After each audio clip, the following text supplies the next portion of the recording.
Hey everybody, welcome to Rev'd Up for Sunday. We are one of the active clergy at St. Mark's Episcopal Church and one of the emeriti clergy at St. Mark's Episcopal Church. Father Justin, it's the best to have you back on the pod, which you were a creator of, along with Elizabeth and me. Yeah, good to have you back. Thank you so much, Father Peter. It's a pleasure. Yeah, you've been away too long. How long have you been away? So I left St. Mark's in March of 2023 to go become the priest in charge and now the Rector of St. Barnabas in Greenwich. Yeah. Well, they are super lucky to have you, just as we were lucky to have you for all the years you were here.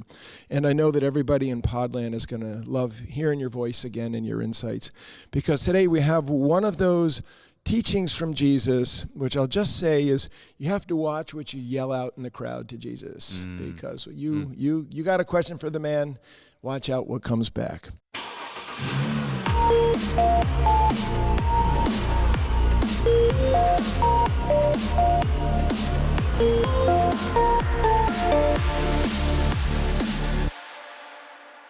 So here we are. We're in year C in the lectionary cycle. This is proper 13, and it is Luke 12, verses 13 to 21, in what is known often as the parable of the rich fool. Someone in the crowd said to Jesus, "Teacher, tell my brother to divide the family inheritance with me." But he said to him, "Friend, who set me to be a judge or arbiter over you?" And he said to them, "Take care. Be on your guard against all kinds of greed, for one's life does not consist in the abundance of possessions." Then he told them a parable. The land of a rich man produced abundantly, and he thought to himself, "What should I do? For I have no place to store my crops." Then he said, "I will do this. I will pull down my barns and build larger ones, and there I will store all my grain and my goods. And I will say to my soul, 'Soul, you have ample goods laid up for many years. Relax, eat, drink, be merry.' But God said to him, 'You fool, this very night your life is being demanded of you. And the things you have prepared, whose will they be?' So it is with those who store up treasures for themselves, but are not rich toward God." Yeah, you've got questions, Jesus has got answers, but holy kerschnuckles. Yeah, he doesn't even answer the question. He just hammers him with the deeper meaning. Oh my gosh, I know. I do love this. I do love this passage. I love it in part because I think it's in conversation with other books of the Bible. Jesus is in rabbinical mode here, and he is both interpreting the Hebrew scriptures, but he's also making his own intervention. I think that he's coming midstream into a conversation that starts with the book of Proverbs. So Jesus here is talking about the right attitude towards money, possessions, and earthly pleasures, earthly satisfaction, eating, drinking, and being merry. In the book of Proverbs, which is like the Dave Ramsey of the Bible, the book of Proverbs, if you want financial advice, go to Proverbs. Proverbs will tell you, make sure you're socking away X percentage of your paycheck in your 401k. You need an IRA. He's got an opinion about whether you need a Roth IRA or traditional IRA. Proverbs has got it. You look for wisdom, you live your life, you seek to live your life in accordance with wisdom, with the way of prudence, and good things happen to you. Your life turns out well. The message of the book of Proverbs is you do good, you get good. And to a certain extent, that's true, but we all know it's not exactly how it always works. Often you do good, good doesn't happen to you. Often you're bad, and good happens to you. And that takes you to the book of Ecclesiastes in the Old Testament. The message of Ecclesiastes is Proverbs, the Dave Ramsey of the Bible, full of it. That's not the way life works. Stuff happens in the book of Ecclesiastes, according to the author of Ecclesiastes. Stuff. For everything there is a season, a time to be born, a time to die, a time to plant, a time to pluck up what's planted, a time to reap, and a time to sow, etc. That's not exactly a cheery or comforting passage in Ecclesiastes. It's a resigned passage in Ecclesiastes. Ecclesiastes is basically saying, you know what? Stuff happens. Eventually, you're all going to die. So in the time you've got, enjoy yourself as much as you can. And that's kind of where the rich man is here. He's both in the Proverbs mode of trying to be prudent, and he's in the Ecclesiastes mode of enjoy it while you can. Relax, eat, drink, and be merry. That's almost a direct quotation of Ecclesiastes. Ecclesiastes chapter 9 says, "Go and eat your bread with joy and drink your wine with a merry heart. Enjoy life with your wife whom you love and all the days of your meaningless life." Meaningless is the New International Version's translation of that Hebrew word. Oh, wow. Some others, like the NRSV or the English Standard Version, use vain, but I love NIV. Enjoy all the days of your meaningless life. And the rich fool here is kind of in that mode. He's socked away enough in his 401k. He's in the mode of enjoyment. And then Jesus intervenes and says, wait a minute, there is a larger horizon here than the one that you have planned for. And you're about to meet. You're about to get to that horizon. You're about to die. And you're going to, you've got a God who says, today, this very night, your life is being demanded of you. And then you get the distinction between those who've stored up treasures for themselves in either the Proverbs or the Ecclesiastes versions, and those who are rich towards God, which is Jesus' intervention. There's a lot to unpack there. But anyway, I think that's like the larger biblical, philosophical kind of conversation that Jesus is intervening in. Yeah, phenomenal. That was great. And I really, really appreciate the way you pulled apart some of the books there. I'm with you on exactly where you're landing or starting the plane off, that this is Jesus' wisdom teaching, and he is definitely playing off the wisdom literature. You named some of the passages. This was a big thing in antiquities. This is a kreia. Kreia is the Greek word for what was used in Greco-Roman times as moral teachings, instructions, and they followed a formula. This kreia follows literally the form laid out by the Greeks. If you add on the teachings about don't be anxious in the bird and all that stuff, if you follow the rest of the chapter out, this literally follows the 7 steps of the kreia. And so you're absolutely right. Jesus is not making this stuff up in that way. He's taking the literature that was there and he's shaping it. I think it's very interesting. I mean, the book of Proverbs was the first business literature. It really was. Yeah, that's right. You take a look at all that, and then you take a look at the bookstores that we have now and how much of them around right next to the religious section has to do with all this wisdom teachings. 5 ways to do this, 7 ways to do that, 9 ways to do this, get rid of this. All that stuff which sells a lot of books. That stuff is in the Bible. That is the wisdom tradition of the Bible, and Jesus is in some sense riffing on all that. And if you take a look at the way that works in our world now, we have the story of this guy who's got tremendous wealth. Nowadays, you know what you primarily hear? Health is wealth. Yeah. That, start to have your blueberries so you keep away the cancer and make sure you get enough roughage and all that sort of stuff. And so we have this health is wealth thing now. But Jesus has a different thing, which is to say the wealth is a question of the divine dimension and living in the flow of the divine reality in life. And as we begin to move forward in this, we'll see that this man's wealth isolates him from his neighbors, isolates him from God, and then even apparently isolates him from his own family, where he hasn't figured out the inheritance, where he says, now who's going to get all this stuff of yours in these big barns? And so the man dies a lonely man. He has none of the other wealthy things that we would think make for the quality of life. He's walled himself in with financial wealth, and if you follow this thing all the way through, he dies a lonely man. Yeah. And how about this? Yeah. The soliloquy is the best, isn't it? He's talking to his soul. Hey, soul. Soul. I say to your soul. And the soliloquy is I almost cracked the up best. While you were reading it, but I was trying to, for the genre of the podcast, I was trying to be quiet. I know. Well, you can see I smiled at that point. Now that I cut my beard and you can see my face, I smiled. And the funny thing about the soliloquy is God interrupts the soliloquy. Yeah. God's like, oh my God, I can't take this anymore. You fool. I'm done. you fool. And how about the fact God doesn't speak that often in the New Testament, and he only says here in Luke, but he says all over, as you pointed out in the Hebrew Scriptures, you fool. That's what God speaks. He says, you fool. Oh my gosh, it is so good. It's so good. That's what I mean. This passage, at first I thought, oh, super boring. And then after you spend time with it, you go, no, this is fantastic. Yeah. Very subtle soliloquy dialogue there too. Totally. Oh my gosh. Maybe we can unpack a little bit of what this rich toward God actually amounts to, because I think that to say a little bit more about the Greek inheritance that Jesus is working with, which you were already pointing us to, because I think we've got these two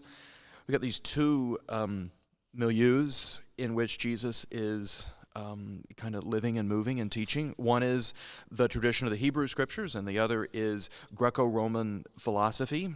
And those have they have a lot of overlap, and there's a lot of dialogue between those two traditions, especially by the time Jesus comes on the scene in the heyday of Second Temple Judaism. There are lots of Jewish teachers who are in dialogue with Neoplatonists like Plotinus and so on.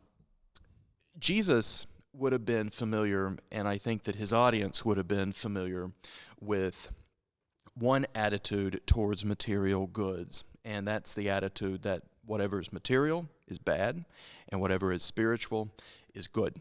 Whatever is non-tangible, non-material, that's the good stuff. That's a kind of, it's a really oversimplified Platonic idea, but even though it's oversimplified, there's still a lot of truth to it. And I think that it's tempting for us to read this passage and to put that sort of Platonic interpretation on top of it, and to assume that when Jesus says, when he opposes those who store up treasures for themselves and those who are rich towards God, he's opposing people who care about tangible, material things to those who care about intangible, spiritual things. And I really doubt that's what he's talking about, because I think that Jesus is making a religious as opposed to a spiritual demand when he's talking about being rich towards God. And I'm using spiritual here in a particular way. And the use of this language, the way I'm opposing religious and spiritual, may not be helpful, but I'm just trying it on. The spiritual demand would be prioritize things of the Spirit. Prioritize what is eternal. Don't care about anything that's material. The religious demand would be put all your trust for your life and your livelihood, material and spiritual, in the hands of a transcendent God.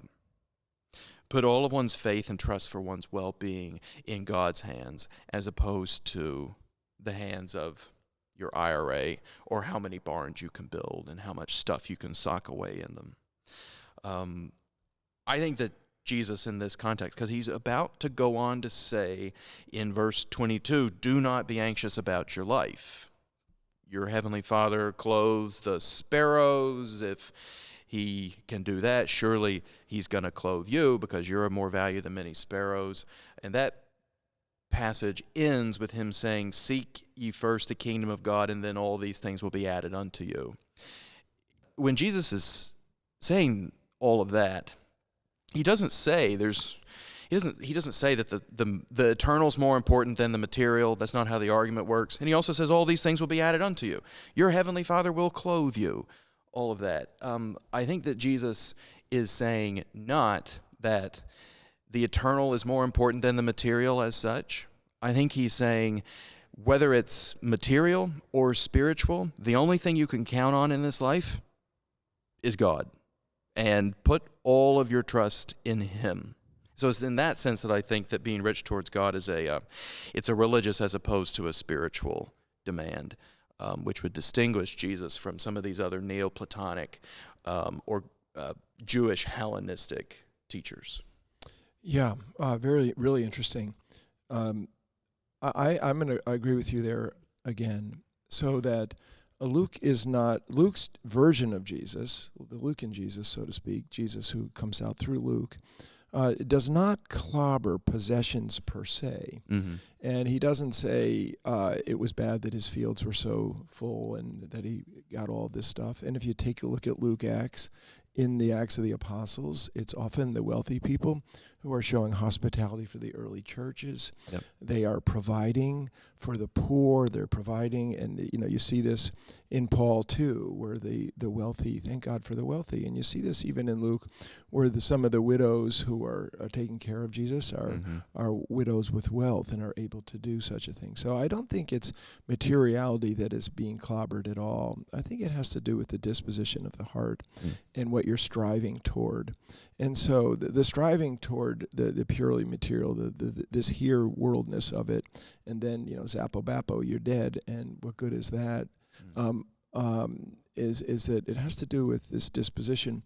And you're right, and if you don't mind, I'm going to just read a line or two. I know you've already touched on it, but I do think that you're right, because Jesus poses the question about being rich toward God, and then he lays out to answer it to some degree. Yeah, that's the second half of the Creia. It's just he answers his own questions, and it is here. He said to his disciples, therefore, so it's the therefore, like being rich toward God. He says, therefore, I tell you.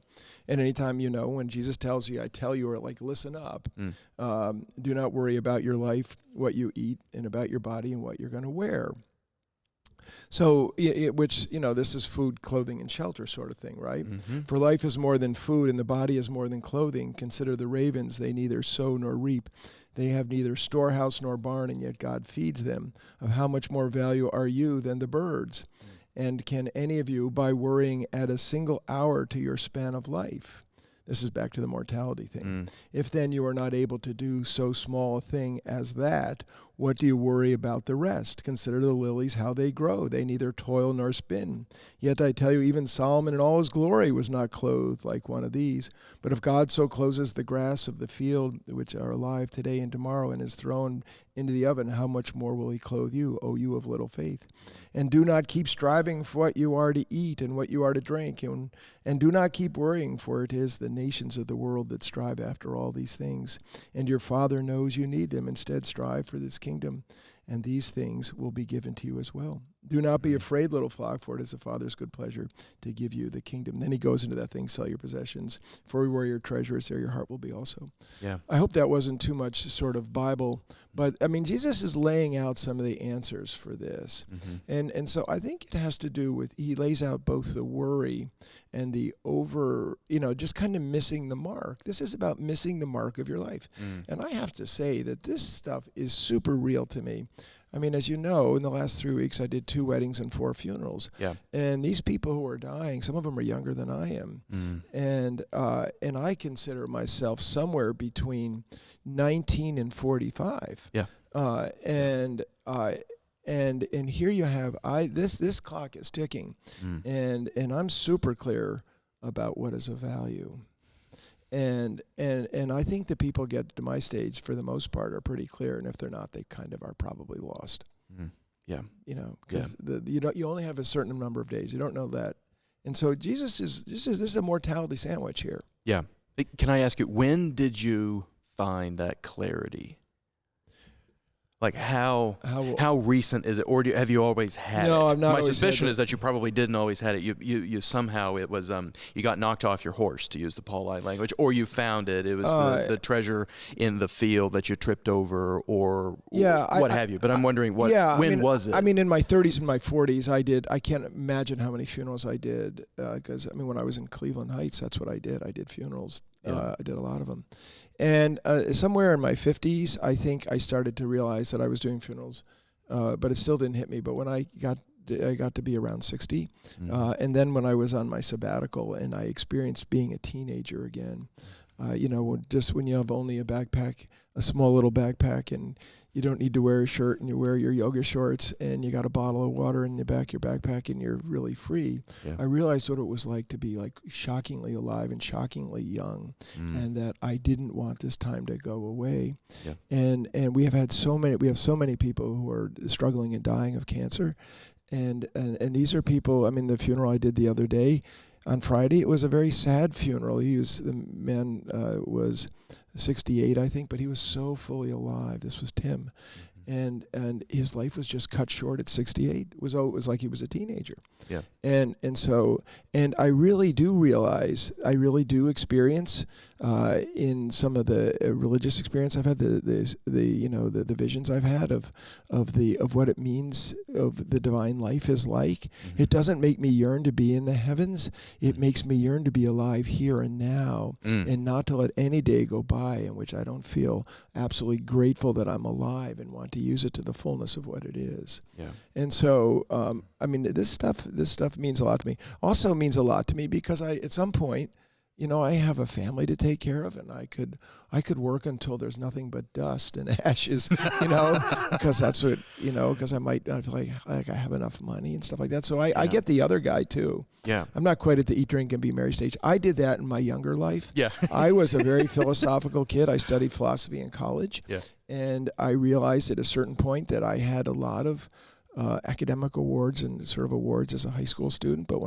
then I got sick and I went back to college, and I decided, man, oh man, Shevitz, I am changing this formula here. I'm going to eat, drink, and be merry, for I'm going to die soon. Mm-hmm. I went so hard at that, I nearly killed myself. Yeah. Yeah. I went so hard at eat, drink, and be merry. There was nothing left of me. You could look inside me and go, oh, dude, wow, that's brutal. There was nothing in there. There was nothing but a sad little boy as I ended my eat, drink, and be merry days in tears. Wow. Yeah. I pushed it hard. Oh my gosh. Yeah. I know a lot about eat, drink, and be merry. Yeah, I totally hear you. Oh my gosh. Sorry for the long-winded answer. No. It's really pretty extraordinary. I think about I'll just say, I think that death is the hermeneutic key to understanding this parable and a lot of what's going on around it in the Gospel of Luke. That's good. Jesus is talking about death. Death is the great equalizer. Doesn't matter how much is in your IRA or your 401k. Death's gonna get you. It actually doesn't matter how many blueberries you eat. When you started eating them, my uncle, may he rest in peace, my Uncle James died of liver cancer. Never had a glass of alcohol in his entire life. Super Never, ever. He's a unfair. teetotaler his whole life. Good died Baptist, of liver cancer. yeah. I know, exactly. It doesn't matter. I'm not saying that nothing we do matters. It does have consequences, right? Our actions do have consequences, but there is a deep and abiding chaos and randomness inside of the created order, and it cannot be controlled, and we all have to come to grips with it. And what I'm reflecting on is when you're talking about you on your sabbatical, and you've had so much, in some sense, stripped away, but you found genuine, genuine freedom, and you found a desire for flourishing life here, not in the afterlife, it's a this worldly flourishing that's somehow contingent on seeking first the kingdom of God and letting the rest of the stuff just go, and that gave you the opposite of anxiety. That gave you freedom. And I'm thinking about how my encounter with mortality when I was in my early 20s, I was a hospital chaplain for a summer in a Trauma 1 facility in East Tennessee. And that did the opposite. It was an encounter with a mortality, but it was an encounter that left me more anxious, not less. I did not find that freedom. In fact, I couldn't...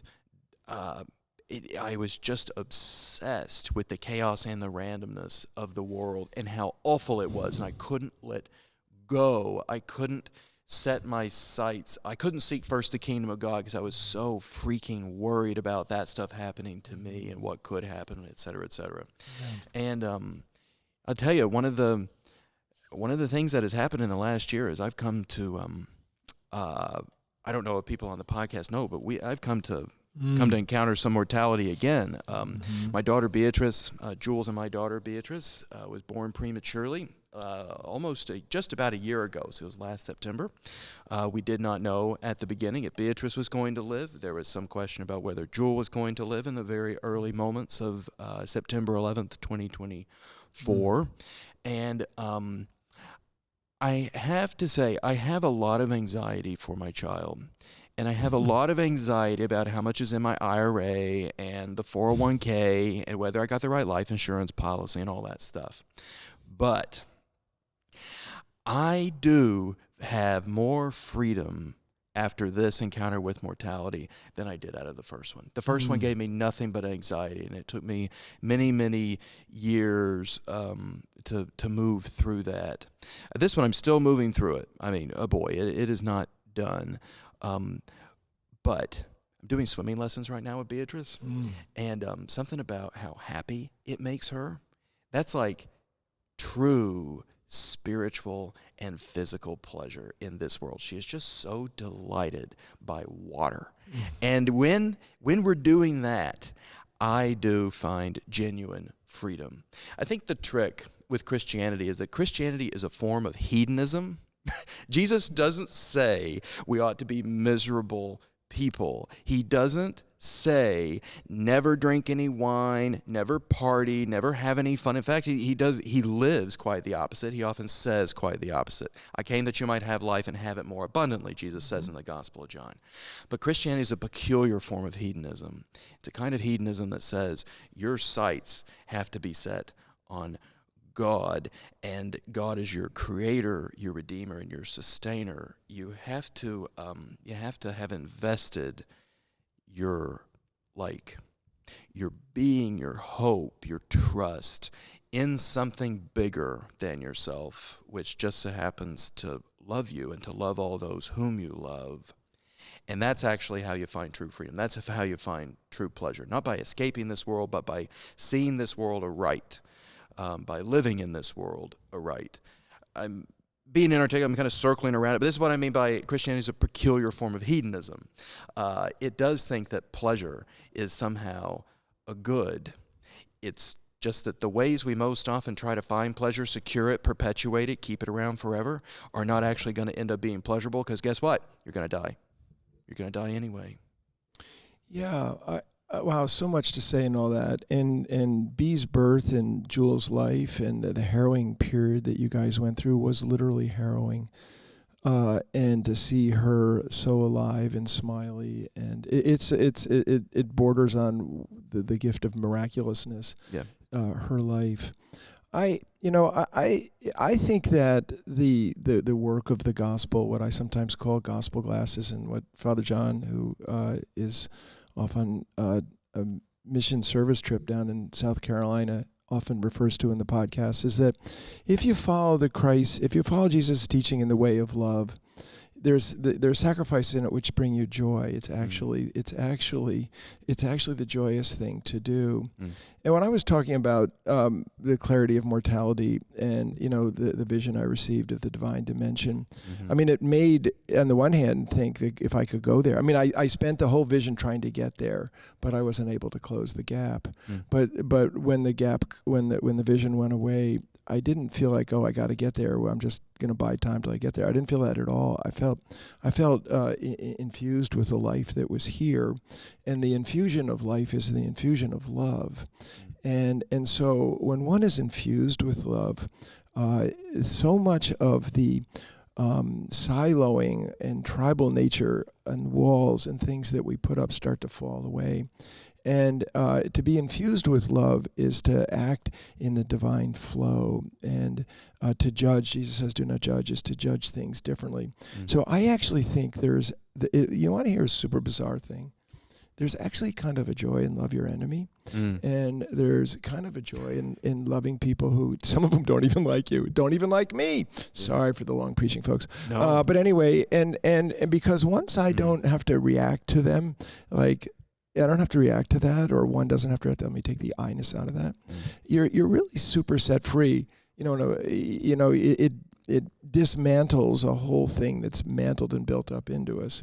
One of the things that the Jesus who comes through Luke is trying to tell us has a lot to do with this question of what to be a disciple is to be aware of your riches and your possessions.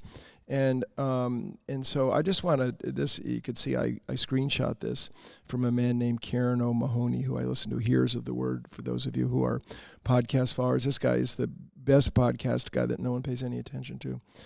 Anyway, if you take the words poor, inheritance, possessions, rich, land, fool, and to be rich, in Matthew that comes up 15 times, and in Mark that comes up 12, and in Luke that comes up 50 times. Wow. And in the Acts of the Apostles, it comes up 24 times. Wow. And so there's also a social dimension, and now I'm going to lean into Reverend Elizabeth, who is on sabbatical, not watching this podcast.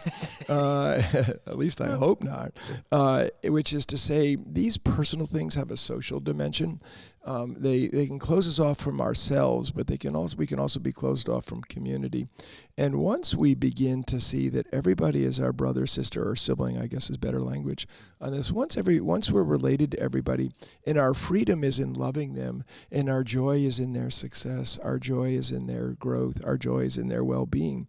It's incredible. I answered this morning an email from a man who is one of the most beautiful human beings I know. I'm going to leave his name out of it. He's not a member of St. Mark's. I know him from another community that I'm associated with. Mm-hmm. He's a very wealthy man. Mm-hmm. And he wrote me an email. I saw him this summer, and he wrote me an email in which he wants to speak to me. Mm-hmm. He gives away his whole income, and he gives away part of his capital. And he says, you can't believe what $100 can do and $50 can do. Mm-hmm. And he's plagued by the fact that he is so wealthy, and he can take a shower in the morning and he can flush the toilet, and that amount of water could be used to keep a family alive for a week in other places. And so this is a great thing that the Lord has put on his heart. Mm. But to say that all of this stuff, the rich fool dies disconnected from everything, and that the divine being connects us to everything. And so what passes for religion often disconnects us. The very thing that is to connect us disconnects us. And so you can have bad religion, but good religion connects us to the divine being, who is love. And that's, I think, is part of what's happening here, is this Jesus is trying to go and to awaken us and say, wake up, wake up. I'm with you. It is one of the lessons, I think, of Jesus in Luke, that people who are rich can be poor, and people who are poor can be rich. Yeah. Oh my gosh, that is eye-opening, just how keyed in he is to this economic vocabulary. Right. One thing that strikes me about the rich man in this parable is that I don't think he sees his possessions, what he has, the crops. I don't think he sees those things as a gift. I think that he sees those things as his security. Maybe resources to make him happy. But he first, in the soliloquy, soul, you have ample goods laid up for many years. And then he gives himself permission to relax, eat, drink, and be merry. Yeah. He doesn't see creation as a gift. Right. And when you see creation as a gift, this is part of what I meant by Christianity's peculiar form of hedonism, I think. To the extent I meant anything by it, I think this is part of what I meant, that when you see the creation as a gift, when you see life as a gift, not as something meaningless, but as something which has been given to you for whatever time has been allotted you, whatever time isn't cut short by the chaos which is inside of the created order. When you receive it as a gift, you can pass it on. You can be, Thomas Aquinas calls God maxime liberalis, maximally free-handed. God just gives and gives and gives and gives and gives. We receive. And we're most fully alive when we give in return. When we love as he loved us, and that does have social implications. It breaks my heart that the man who yells out in the crowd is arguing over a family inheritance. Breaks my heart partly because as a priest I see this happen all the freaking time. And I just want to tell people, forget about the estate, people. Your relationship with each other is the only thing that is going to matter in the end. Your net worth is only going to get you so far. I don't mean to say money doesn't matter. I don't mean to say it's that, the lack of money, scarcity isn't dangerous, precarious, etc. Money is important. Jesus never says money isn't important. But I will tell you, it is not worth this dude being estranged from his brother over stuff he's just going to put in a barn and store away. That's what Jesus is saying. But gosh, boy. do it all the freaking time. I do it all the freaking time. Well, talking about what happens, what ends up in our offices and the family systems that end up in our offices, and you just talk to any estate lawyer who ends up in the estate lawyer's offices. We had a gathering about preparations for dying in this last spring or this past spring, and I was just going to go through how you lay out a funeral, and the conversation burst and exploded with the most interesting things. And we have a member here as a state lawyer, and she cautioned everybody, this estate planning thing isn't lockbox going to solve every problem. You can get it close, but it takes grace amongst the siblings to do this splitting. And I mean, I watched my mother-in-law just died, and I watched